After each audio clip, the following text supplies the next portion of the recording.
আপনাদের অনেকের কথা শুনলাম এবং যদি বলি আজকে আমাদের এই আয়োজনের উদ্দেশ্য 100% সার্থক হয়েছে। একজন বক্তা বলেছিলেন আব্দুল হালিম যে আমরা অনেক ভালো আছি। এটা আলিম সাহেব কিভাবে বলেছেন আমি জানি না, কিন্তু আমি আমার নিজের অভিজ্ঞতা থেকে বলতে পারি যে আপনারা কতখানি ভালো আছেন। আমি বিভিন্ন দেশে কাজ করেছি, তার মধ্যে মধ্যপ্রাচ্যেও আমি কাজ করেছি এবং সেখানে আমাদের বাংলাদেশি ভাইদের অবস্থা দেখে আমি আসলে অনেক সময় বলি যে আমরা বাংলাদেশ থেকে যে এই যে মধ্যপ্রাচ্যের লোকজন পাঠাই, এটা আসলে বাংলাদেশের জন্য লাভজনক কিনা এই প্রশ্নটা আমি মাঝে মাঝে তুলি।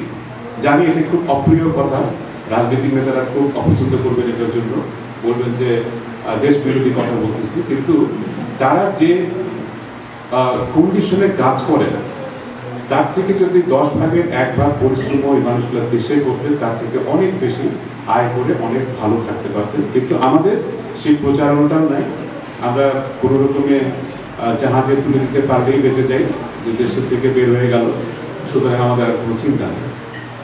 এবং ওখানে যে মালিকরা যেভাবে কর্মীদের, যেটাকে কি অ্যাবিউজের বাংলা কি, অপব্যবহার করে বা অত্যাচার করে, নানান রকম কোনো অধিকার কিন্তু নেই। আজকে আপনারা এখানে ন্যাশনাল পেনশন স্কিমের কথা বলতে পারতেছেন, তার কারণটা হচ্ছে কি, তার আগের সবকিছু কিন্তু হয়ে গেছে, তার আগের সবকিছু আপনারা পেয়ে গেছেন, এখন আপনারা পেনশনের কথা বলতেছেন। অথচ মধ্যপ্রাচ্যে সৌদি আরব, আমাদের দুইটা পবিত্র স্থান যেখানে আছে মক্কা মদিনা, সেইখানকার লোকজন আমাদের কর্মচারীদের ঠিক মতো বেতন পর্যন্ত দেয়। তাদের কিন্তু টাকার অভাব তার কিন্তু না। এবং বেতন কি, আপনারা এখানে মিনিমাম 1 লাখ টাকা করে বেতন পান, তাদের বেতন হচ্ছে 20,000 থেকে 40,000 টাকা। এবং সেখানে যাওয়ার জন্য তাদের খরচ করতে হয় কত টাকা আপনারা সবাই জানেন, এটা আমার বলার দরকার নেই। আর আপনাদের কত টাকা খরচ করে আসে। সুতরাং আমি এটা আপনাদের সবাইকে বলি যে আপনারা আসলে বাংলাদেশের খুব কম কিছু সৌভাগ্যবান মানুষ, তাদের মধ্যে আপনারা পড়েন। সুতরাং আপনারা এই সন্তুষ্টিটা নিয়ে থাকবেন। এই যে কোম্পানি চেঞ্জের কথা বারবার এসছে এবং একটু হতাশাজনক বলবো যে একটা দাবি এসছে যে চেঞ্জ করার জন্য যে জব রিলিজের দরকার হয়, সেটা মালিকরা ঠিক মতো দিচ্ছে না, যে 3 বছরের মধ্যে 3 বার করা যায়। এটা একটা অধিকার দেওয়া আছে। অধিকার দেওয়ার মানে এই না যে এটার আপনি অপব্যবহার করবেন। এই অধিকারটা দেওয়ার একটা কারণ নিশ্চয়ই আছে কোরিয়ান গভর্নমেন্টের, যে সব মালিক একই রকম হয় না। কোনো কোনো মালিক হয়তো অত্যাচারী হতে পারে, ভালো ব্যবহার না করতে পারে, আপনার খাওয়া দাওয়ার ঠিকমতো যত্ন না নিতে পারে, সেই জন্য এই প্রভিশনটা রাখা হয়েছে। তার মানে না এই যে আপনারা সবাই প্রতি বছর বছর কাজ চেঞ্জ করবেন। এটা না বোঝার কারণে এই জন্য এই দাবির সাথে কিন্তু আমি একমত না। এটা ইপিএস এর একটা পক্ষ থেকে এসছে, একটা গ্রুপ থেকে বোধহয় একজন ড্রাফট করে দিয়েছেন, আমাকে কিন্তু বলেনি। কিন্তু এই দাবির সাথে কিন্তু আমি একমত না। কারণ আমি আশা থেকে হয়তো যারা আপনার আমার কথা শুনেছেন, আমি এই একটা কথাই বারবার বলেছি যে আপনি যে চুক্তি সই করে বাংলাদেশ থেকে কোরিয়াতে এসছেন, এই 4 বছর 10 মাস সেই চুক্তিটা আপনি সম্মান রেখে দেশে ফেরত যান, আপনার কোনো ক্ষতি হবে না। আজকে ওই 12তম বা 10তম একটা বিতর্ক এসেছে যে আমরা 15টা দেশের মধ্যে আমরা আমাদের অবস্থান এখন 10-এ। অথচ আমাদের যদি জনসংখ্যার দিক থেকে তাকান বা আমাদের কর্মীদের যে দক্ষতা, সেইটার দিকে যদি আপনি খেয়াল করেন, তাহলে কিন্তু আমাদের আসলে টপ 5-এর মধ্যে থাকার কথা, কিন্তু আমরা থাকতে পারতেছি না। কেন পারতেছি না? এই প্রশ্নটা আপনাদের নিজেদেরকেই করতে হবে। আপনারা আসার আগে এখানে যারা এসেছিলেন 10:30টার সময় কথা হচ্ছিল, ওনারা বলছেন যে আপনারা দিন দরবার করেন, আমাদের লোকজন বেশি আনেন।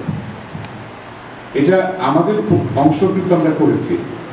আমরা কিন্তু বাংলাদেশের জন্য কোটা বাড়ানোর যে বিষয়টা, সেটা কিন্তু আমরা করেছি। এখন আপনারা সেই কোটা ফুলফিল করতে পারতেছেন না। কারণটা কি?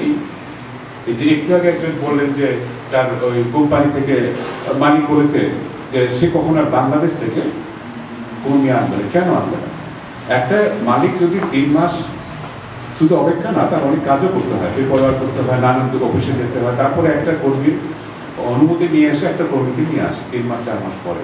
1 মাস পরে এসে যদি সে চলে যায়, তাহলে আপনি যদি মালিক হতেন তাহলে কি আর বাংলাদেশ থেকে ওই দেশ থেকে আর লোক আনতেন? আপনি কখনই আনতেন না।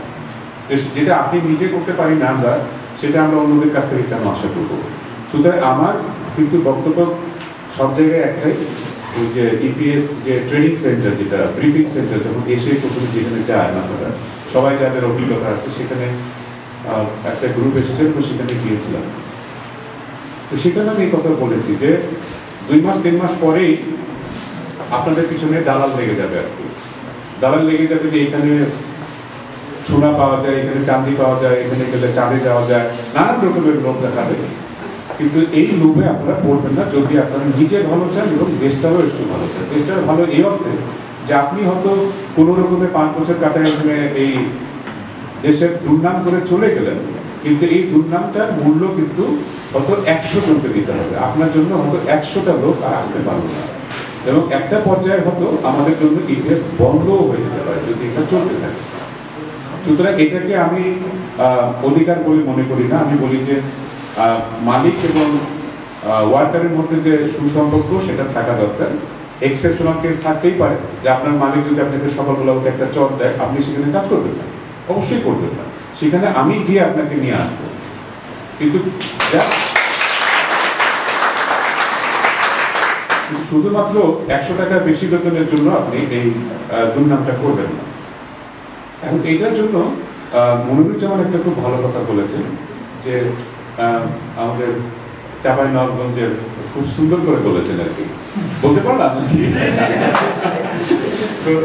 না, খুব ভালো যে ইপিএসটা কি এখনো এবং এর আইন কানুন বা সীমা পরিসীমা কি, আসলেই অনেক ইপিএস কর্মীর হয়তো যদিও প্রশিক্ষণ দেওয়া হয় তারপরেও হয়তো জানা হয় না ঠিক মতো।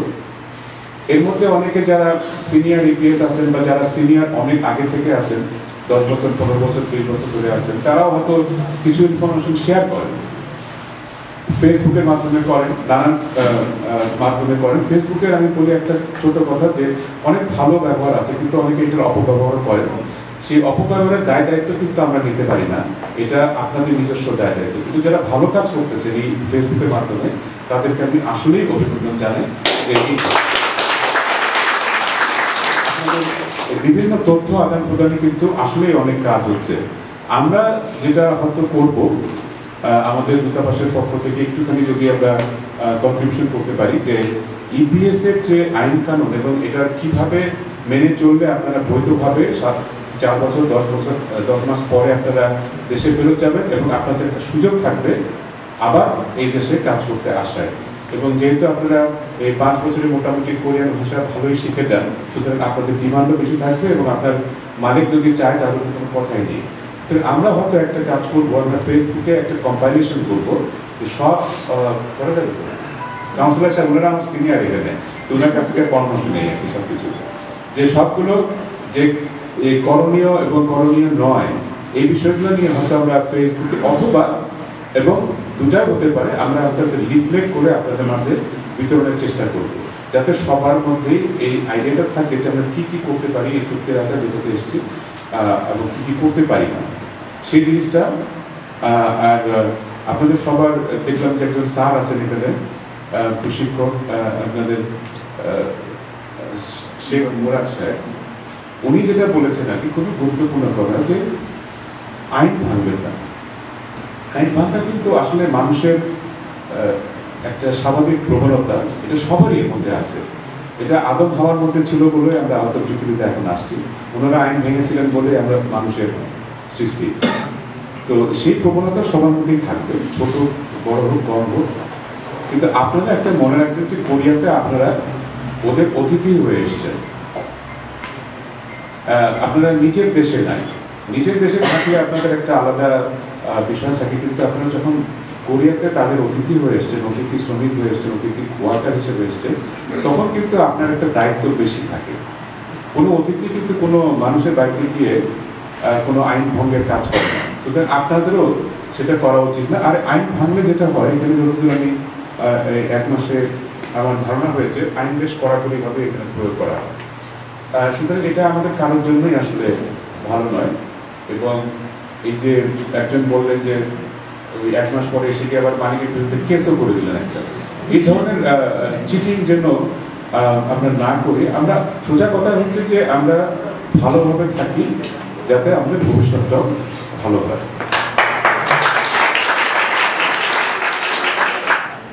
আসলে অনেক কথা এসছে, আমি যতদূর পেরেছি এগুলো আসলে নোট নেওয়ার চেষ্টা করেছি এবং আমি এগুলো সব এক জায়গায় করবো।